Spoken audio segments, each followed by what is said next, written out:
Hello everyone, स्वागत है आप सभी का आरंभ एकेडमी में। तो हमारे ये घटना चक्र की जो सीरीज चल रही थी उसका लेक्चर नंबर 3 है। इससे पहले हमने 2 लेक्चर कंप्लीट कर लिया जिसमें हमने सिंधु घाटी सभ्यता को कंप्लीट किया था। आज से हम वैदिक काल स्टार्ट करेंगे। तो चलिए देखते हैं इसके क्वेश्चंस। देखिए, तो फर्स्ट क्वेश्चन क्या है, आर्य शब्द इंगित करता है।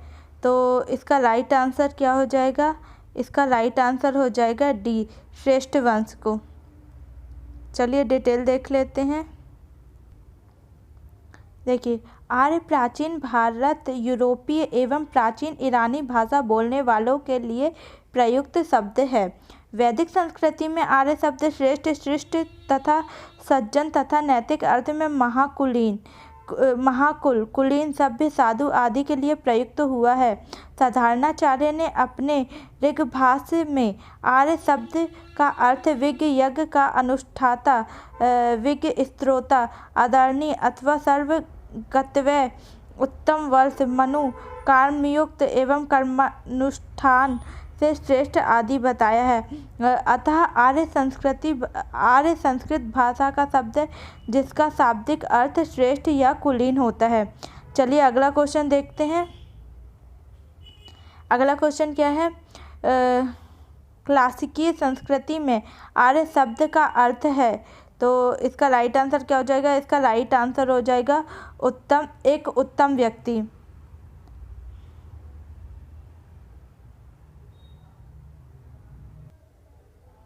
इसकी डिटेल देख लेते हैं। देखिए, क्लासिकी संस्कृति में आर्य शब्द का अर्थ एक उत्तम व्यक्ति है। वैदिक संस्कृति में कहीं भी आर्य का एक जाति अथवा विशेष भाषा भाषी के रूप में उल्लेख नहीं है। चलिए अगला क्वेश्चन देखते हैं। अगला क्वेश्चन है, सबसे पुराना वेद कौन सा है? तो इसका आंसर क्या हो जाएगा? इसका आंसर हो जाएगा बी, ऋग्वेद जो है वह सबसे पुराना वेद है। और ऋग्वेद की रचना कब हुई है? तो ऋग्वेद की रचना 1500 से 1000 BC के बीच में हुई है। चलिए इसकी डिटेल देख लेते हैं।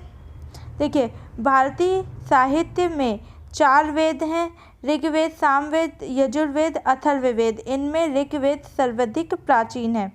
अगला क्वेश्चन क्या है?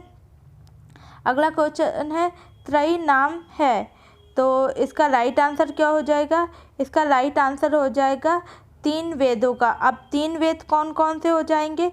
तो ऋग्वेद, सामवेद और यजुर्वेद। ये तीनों वेदों को क्या कहते हैं? तो इन तीनों वेदों को त्रयी कहते हैं। चलिए अगला क्वेश्चन देखते हैं। इसकी डिटेल देख लेते हैं। देखिए, तो ऋग्वेद, यजुर्वेद, सामवेद को वेद त्रयी या त्रयी कहा जाता है। इसमें अथर्ववेद को शामिल नहीं किया जाता क्योंकि अथर्ववेद की रचना बाद में हुई है, उत्तर वैदिक काल में हुई है। जबकि ऋग्वेद, यजुर्वेद और सामवेद की रचना कब हुई है? तो वैदिक काल में हुई है। चलिए अगला क्वेश्चन देखते हैं।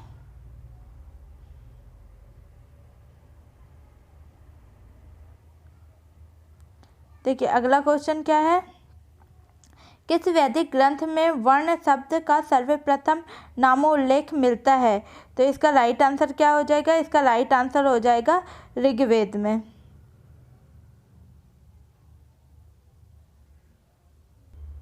चलिए इसकी डिटेल देख लेते हैं।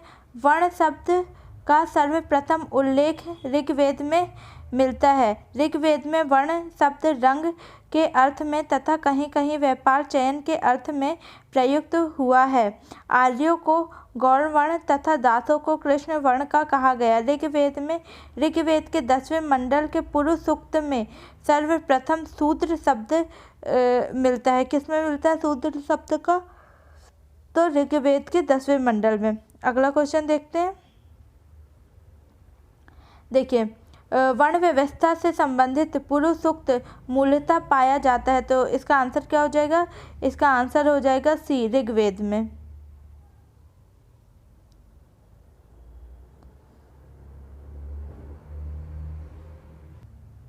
देखिए अब इधर क्या है, अगला क्वेश्चन क्या है, सुमेलित कीजिए। तो इसे सुमेलित करना है कि किसमें क्या दिया है ना। तो अथर्ववेद किससे संबंधित है, तो अथर्ववेद जो है,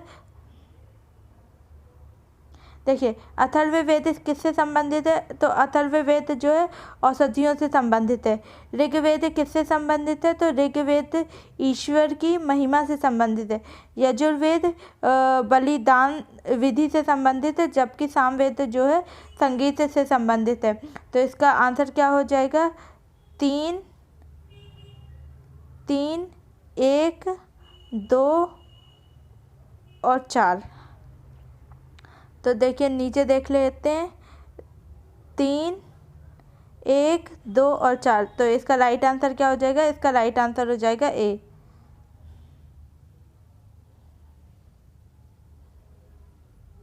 ये देखिए अथर्ववेद औषधियों से संबंधित है। ऋग्वेद में ईश्वर की महिमा, देवताओं की स्तुति, यजुर्वेद में कर्मकांड, बलिदान विधि एवं सामवेद में संगीत का विस्तृत उल्लेख है।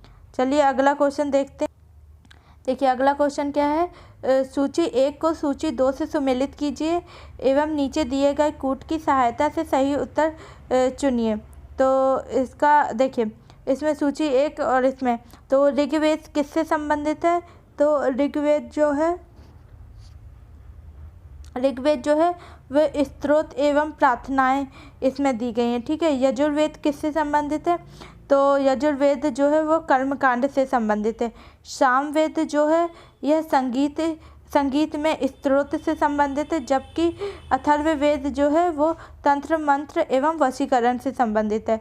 तो ठीक है, पहले का आंसर हो जाएगा चौथा, दूसरे का दूसरा, तीसरे का पहला और चौथे का तीसरा। तो ए अपना आंसर, ठीक है, चौथा, फिर दूसरा, फिर पहला। तो अपना आंसर क्या हो गया, अपना आंसर हो गया ए।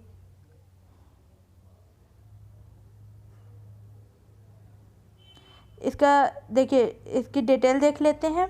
देखिए ऋग्वेद में स्तोत्र एवं प्रार्थनाएं हैं। इनमें कुल 1028 सूक्त तथा 10,551 ऋचाएं या मंत्र या श्लोक हैं। यजुर्वेद में स्तोत्र एवं कर्मकांड वर्णित है। सामवेद में गे रूप में संगीत में स्तोत्र हैं, जिनको उद्गाता पुरोहित गाता था। अथर्ववेद में कुल 20 अध्यायों तथा 730 सूक्तों में तंत्र मंत्र एवं वशीकरण के संबंध में साक्ष्य हैं। चलिए अगला क्वेश्चन देखते हैं। देखिए अगला क्वेश्चन क्या है, निम्नलिखित 4 वेदों में से किस एक में जादू, माया और वशीकरण का वर्णन है। तो इसका राइट आंसर क्या हो जाएगा, इसका राइट आंसर हो जाएगा अथर्ववेद।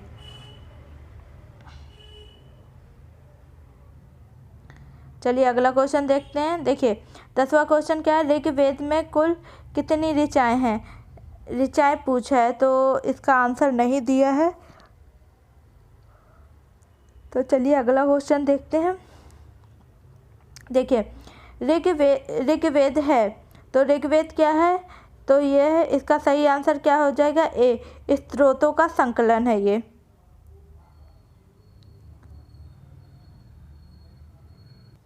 अगला क्वेश्चन क्या है, सूची 1 को सूची 2 के साथ सम्मिलित करो एवं निम्नलिखित दिए गए कूटों का सही चयन कीजिए, है ना।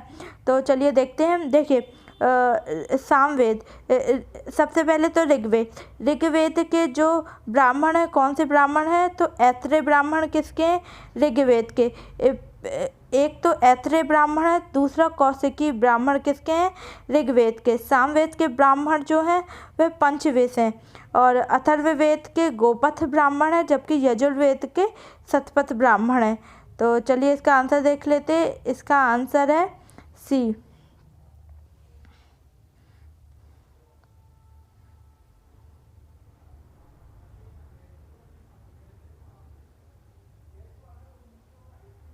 देखिए ऋग्वेद के ब्राह्मण कौन है? ऐत्रेय, सामवेद के पंचविद, अथर्ववेद के गोपथ और यजुर्वेद के शतपथ। देखिए अगला क्वेश्चन क्या है? निम्नलिखित में से कौन सा ब्राह्मण ऋग्वेद से संबंधित है? तो इसका राइट आंसर क्या हो जाएगा? ऐत्रेय ब्राह्मण किससे संबंधित है? ऋग्वेद से। जबकि गोपथ जो है अथर्ववेद से है। तैत्तिरीय ब्राह्मण जो नहीं, हाँ, शतपथ ब्राह्मण और तैत्तिरीय ब्राह्मण ये दोनों ब्राह्मण जो हैं ये किससे? यजुर्वेद से संबंधित है। चलिए डिटेल देख लेते हैं। देखिए ब्राह्मण ग्रंथ यज्ञों तथा उनके अनुष्ठान के विधि विधानों के संबंध में जानकारी देते हैं। ऐत्रेय ब्राह्मण और कौशिकी ब्राह्मण ऋग्वेद से, तांडेय ब्राह्मण पंचविद तांडेय ब्राह्मण तथा जैमिनी ब्राह्मण सामवेद से तथा सामवेद से, और शतपथ ब्राह्मण यजुर्वेद से, जबकि गोपथ ब्राह्मण अथर्ववेद से संबंधित है। अगला क्वेश्चन देखते हैं। अगला क्वेश्चन, गोपथ ब्राह्मण संबंधित है, तो गोपथ ब्राह्मण किससे संबंधित है? अथर्ववेद से।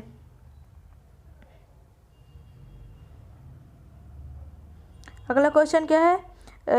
ऋग्वेद का कौन सा मंडल पूर्णतः सोम को समर्पित है? तो इसका राइट आंसर क्या हो जाएगा?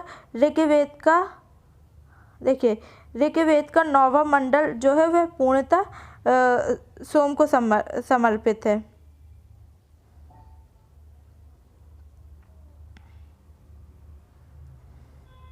देखिए ऋग्वेद में कुल 10 मंडल हैं। इनमें 9वें मंडल के सभी 114 सूक्त सोम को समर्पित हैं। अगला क्वेश्चन क्या है? ऋग्वेद संहिता का 9वां मंडल पूर्णतः किसको समर्पित है? तो इसका राइट आंसर क्या हो जाएगा? सोम और इस पेय पर नामकृत देवता को समर्पित है। चलिए अगला क्वेश्चन देखते हैं।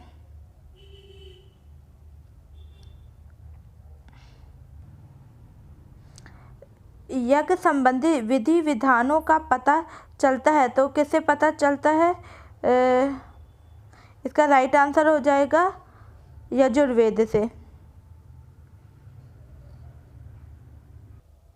देखिए यज्ञ संबंधी विधि विधानों का पता यजुर्वेद से चलता है। यजुर्वेद के 2 भाग हैं, शुक्ल यजुर्वेद और कृष्ण यजुर्वेद। चलिए अगला क्वेश्चन देखते हैं। देखिए निम्नलिखित में से किसका संकलन ऋग्वेद पर आधारित है? तो इसका राइट आंसर क्या हो जाएगा? इसका राइट आंसर हो जाएगा सामवेद का जो संकलन है वो किस पर आधारित है? तो वह ऋग्वेद पर आधारित है। चलिए इसकी डिटेल देख लेते हैं। देखिए सामवेद में कुल 1875 ऋचाएँ हैं, जिनमें से सामान्य मत के अनुसार 75, जबकि कुछ विद्वानों के अनुसार 99 को छोड़कर शेष सभी ऋग्वेद में भी उपलब्ध है। अतः सामवेद का संकलन ऋग्वेद पर आधारित है। अगला क्वेश्चन देखते हैं। देखिए भारत के किस स्थल की खुदाई से लौह धातु के प्रचलन के प्राचीनतम प्रमाण मिले हैं? तो इसका राइट आंसर क्या हो जाएगा? इसका राइट आंसर हो जाएगा अतरंजी खेड़ा से।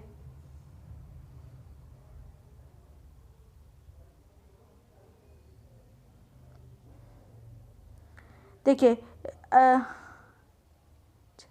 अहिच्छत्र, अतरंजी खेड़ा, आलमगीरपुर, मथुरा, रोपड़, श्रावस्ती, काम्पिल्य आदि स्थानों की खुदाई से लौह युगीन संस्कृति के अवशेष प्राप्त हुए। अतरंजी खेड़ा से लौह धातु मल तथा धातु शोधन में प्रयुक्त होने वाली भट्टियां मिली हैं, जिनसे यह संकेत मिलता है कि यहाँ लौह धातु को गलाने का कार्य स्थानीय रूप से होता था।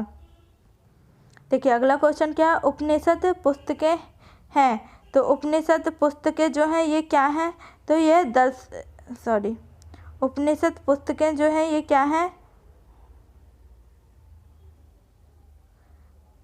देखिए उपनिषद पुस्तकें हैं तो ये किस पर आधारित हैं, तो यह दर्शन पर आधारित हैं।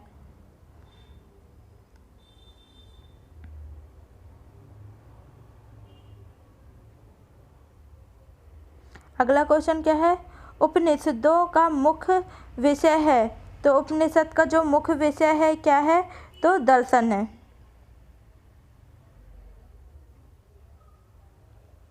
देखिए निम्नलिखित में से किस एक वैदिक साहित्य में मोक्ष की चर्चा मिलती है, तो इसका राइट आंसर क्या हो जाएगा, उपनिषद में मोक्ष की चर्चा मिलती है।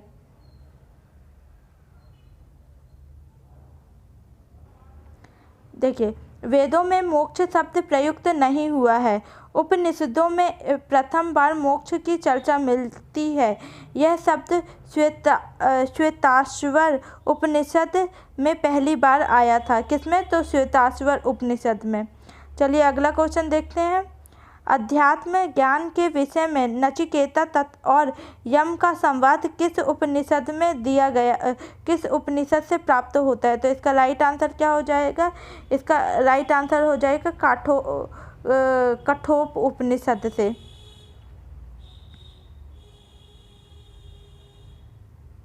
देखिए कठोपनिषद में यम और नचिकेता का संवाद उल्लिखित है, जिनमें आचार्य यम ने नचिकेता को उपदेश दिया है, ना इस आत्मा का कभी जन्म होता है और ना ही इसकी कभी मृत्यु होती है, यह आजन्मा नित्य तथा शाश्वत है। कठोप उपनिषद कृष्ण यजुर्वेद का उपनिषद है। चलिए देखिए इधर से एक क्वेश्चन ये भी बन सकता है कि कठोप उपनिषद किस उपनिषद किस वेद का उपनिषद है, तो ये हो जाएगा कृष्ण यजुर्वेद का उपनिषद है। देखिए अगला क्वेश्चन क्या है, नचिकेता आख्यान का उल्लेख मिलता है, तो किस में मिलता है, कठोप उपनिषद में मिलता है। अगला क्वेश्चन क्या है, उपनिषद काल के राजा अश्वपति शासक थे, तो कहाँ के शासक थे, तो वह के शासक थे।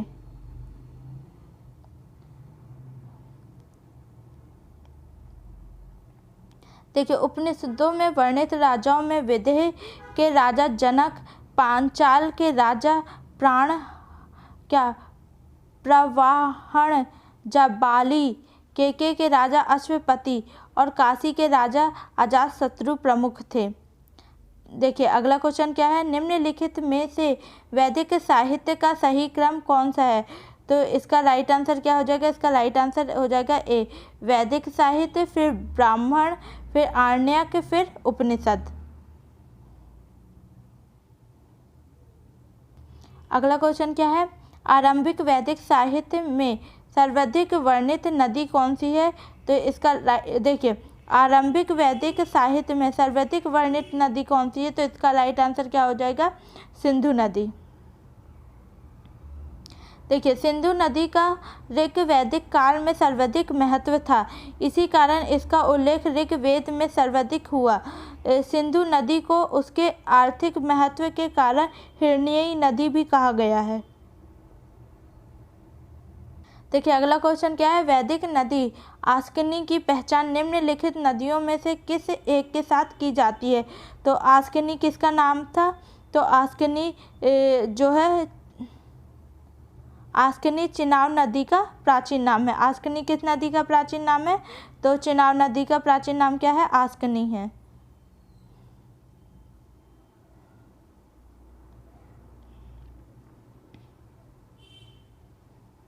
देखिए वैदिक नदी आस्कनी की पहचान चिनाब नदी से की गई है, अतः विकल्प सी सही है।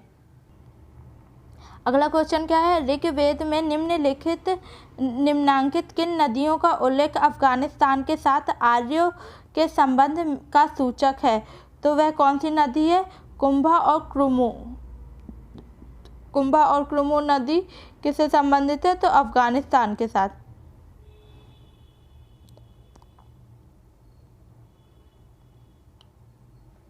देखिए ऋग्वेद में उल्लेखित कुंभा यानी कि काबुल, क्रुमु यानी कि कुर्रम, गोमती यानी कि गोमल एवं सुवास्तु यानी कि स्वात स्वात नदी अफगानिस्तान में बहती थी। इन नदियों के उल्लेख से स्पष्ट होता है कि आर्यों का अफगानिस्तान के साथ गहन संबंध था। अगला क्वेश्चन देखते हैं। अगला क्वेश्चन क्या है, वैदिक नदी कुंभा का स्थान कहाँ निर्धारित होना चाहिए? तो इसका सही आंसर क्या हो जाएगा? अफगानिस्तान।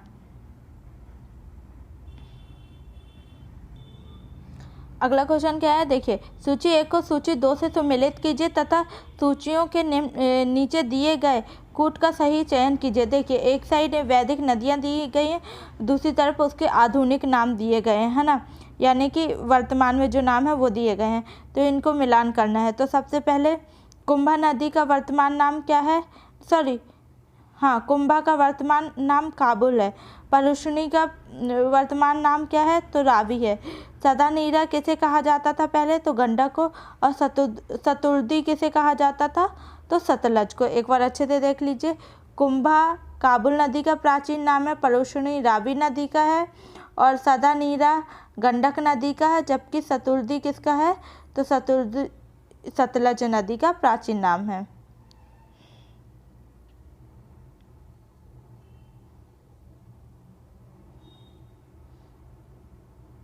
तो इसका राइट आंसर क्या हो जाएगा? इसका राइट आंसर हो जाएगा बी।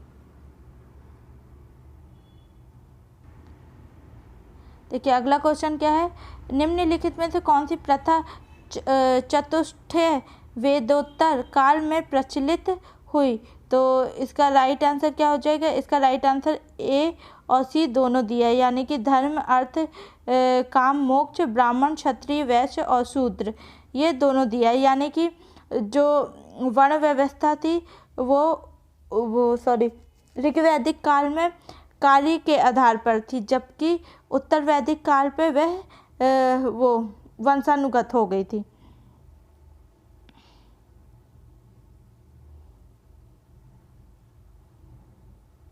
देखिए चारों पुरुषार्थ धर्म अर्थ काम मोक्ष की अवधारणा वैदिक काल में नहीं थी। मोक्ष की अवधारणा पहली बार उपनिषद में आई। उसी प्रकार आश्रम व्यवस्था यानी कि ब्रह्मचर्य गृहस्थ वानप्रस्थ संन्यास का प्रचलन वेदोत्तर काल में हुआ। आश्रम शब्द की उत्पत्ति श्रम धातु से हुई है। चलिए अगला क्वेश्चन देखते हैं।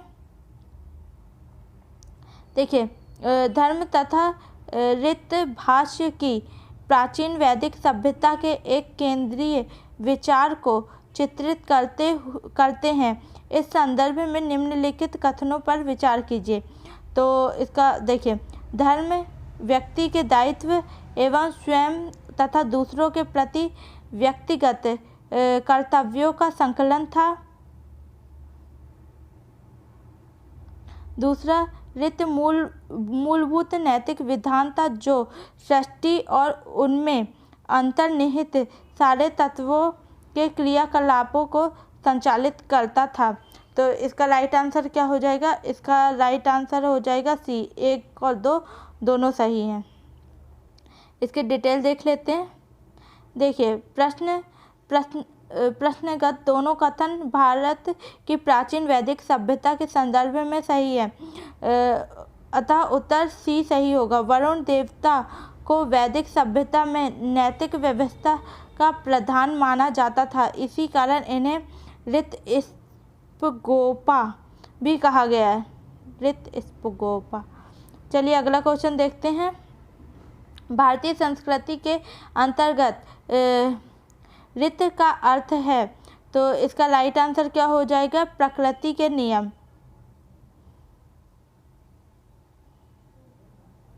इसकी डिटेल देख लेते हैं। देखिए ऋग्वेद में हमें धर्म के अतिरिक्त दूसरा शब्द ऋत मिलता है। सभी देवताओं का संबंध ऋत विश्व की नैतिक एवं भौतिक व्यवस्था से माना गया है। ऋग्वेद में इसका वर्णन सृष्टि के आदि में सर्वप्रथम ऋत की उत्पत्ति हुई थी। ऋत के द्वारा विश्व में सुव्यवस्था तथा प्रतिष्ठा स्थापित होती है। यह विश्व की व्यवस्था का नियामक है। चलिए अगला क्वेश्चन देखते हैं। अगला क्वेश्चन क्या है? निम्नलिखित वैदिक देवताओं में किसे उनका पुरोहित माना जाता है? तो निम्नलिखित वैदिक देवताओं में किसे उनका पुरोहित माना जाता है? तो इसका राइट आंसर हो जाएगा बी, बृहस्पति को पुरोहित माना जाता है। देखिए, बृहस्पति जी को वैदिक देवताओं का पुरोहित, यहाँ ये बोला है कि वैदिक देवताओं में किसे उनका पुरोहित, यानी कि बृहस्पति जी को वैदिक देवताओं का पुरोहित माना जाता है। चलिए, तो आज का लेक्चर यहीं समाप्त करते हैं। अब अगले लेक्चर में हम 36 नंबर से स्टार्ट करेंगे और ये वैदिक काल का जो ये हमारा चैप्टर है ये 3 पार्ट में आएगा और सारे पहले पार्ट में हमने 35 क्वेश्चन कंप्लीट किए और इसके बाद जो 2 पार्ट आएंगे उसमें हम 30 क्वेश्चन कंप्लीट करेंगे। तो चलिए, आज का लेक्चर यहीं समाप्त करते हैं और अगर आपको ये लेक्चर अच्छा लगा हो तो प्लीज़ वीडियो को लाइक करिएगा, चैनल को सब्सक्राइब करिएगा।